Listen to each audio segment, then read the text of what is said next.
सुखदुःखाच्या वेशीवर आयुष्य बोलू पाहतं, सुखदुःखाच्या वेशीवर आयुष्य बोलू पाहतं, सांगू पाहतं कित्येक अशा भावना पाण्यासारख्या आणि प्रवासासारख्या वाहून जातात. त्यांची जाण वाहून नेणाऱ्या प्रवाहासही नसते ना पाण्यास.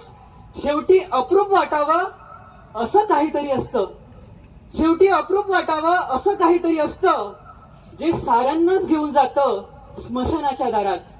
गजबजलेल्या आपल्यांसाठी, पापण्यांवर तरण्यासाठी आणि सरणावर जळण्यासाठी एक आठवण, एक आठवण.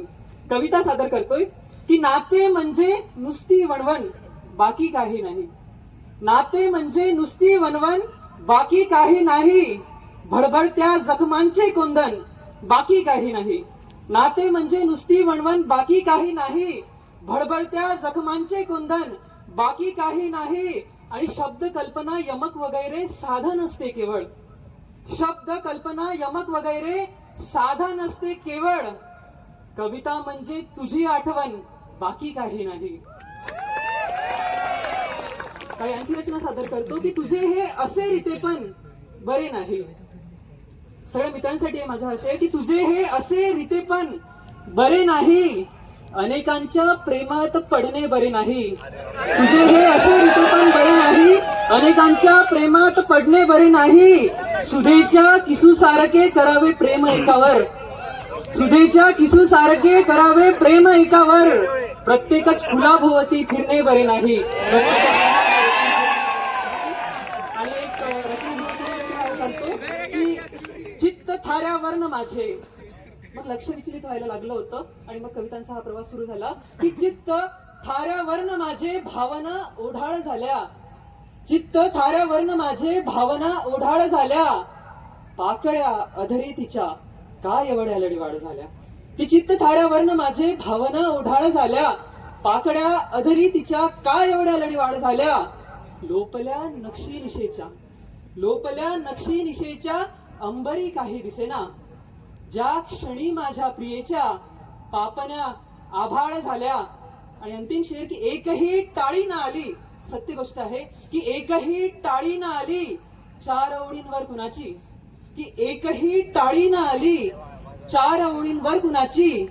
केस सावरले तिने आणि मैफिली घायाळ झाल्या. केस सावरले मैफिली घायाळ झाल्या. एक गझल सादर करतो. गझलीची एक विशेषता असते, गझलेचा प्रत्येक शेर एक नवीन कविता असतो. म्हणून इर्शाद. कधी मागितली नाहीच मी ही पण हवी होती. कधी मागितली नाहीच मी ही पण हवी होती.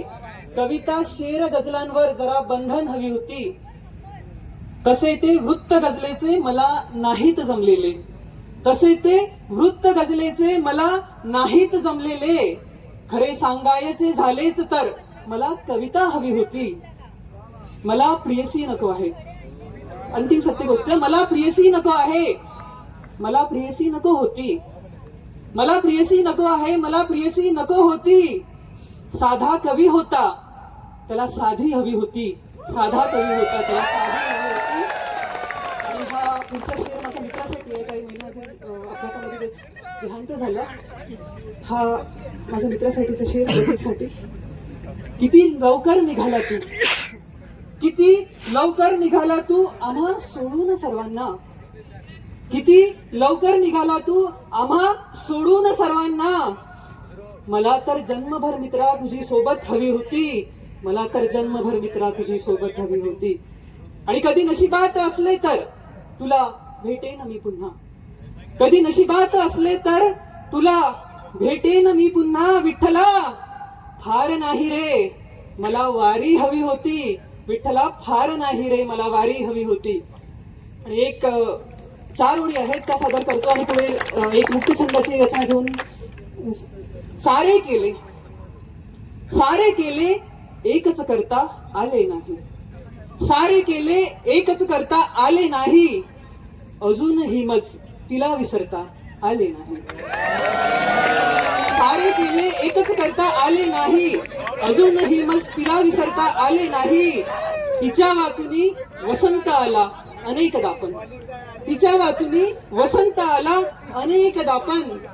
पुन्हा कधीही तसे बहरता आले नाही, पुन्हा कधीही तसे बहरता आले नाही. आणि एक अंतिम रचना मुक्तछंदाची सादर करतो की कुणाचं आयुष्यात येणं, कुणाचं आयुष्यात येणं आणि निघून जाणं कायम फुलपाखरागतच आहे. कुणाचं आयुष्यात येणं आणि निघून जाणं कायम फुलपाखरागतच आहे. ती नसली म्हणून काय झालं, सोबत विरलेल्या आठवणींचं क्षितिज आहे. वाट पहावी तरी किती, वाट पहावी तरी किती त्यालाही प्रमाण आहे. वाट पहावी तरी किती त्यालाही प्रमाण आहे. आणि जन्मा इतकी म्हटलीच ना तर हे प्रेम सुद्धा काकण आहे. सुंदर असतं आयुष्य, सुंदर असतं आयुष्य, पण रेषांमध्ये गुंतून जातं. थोडं थोडकच जगलेलं पण बरंच जगायचं राहून जातं.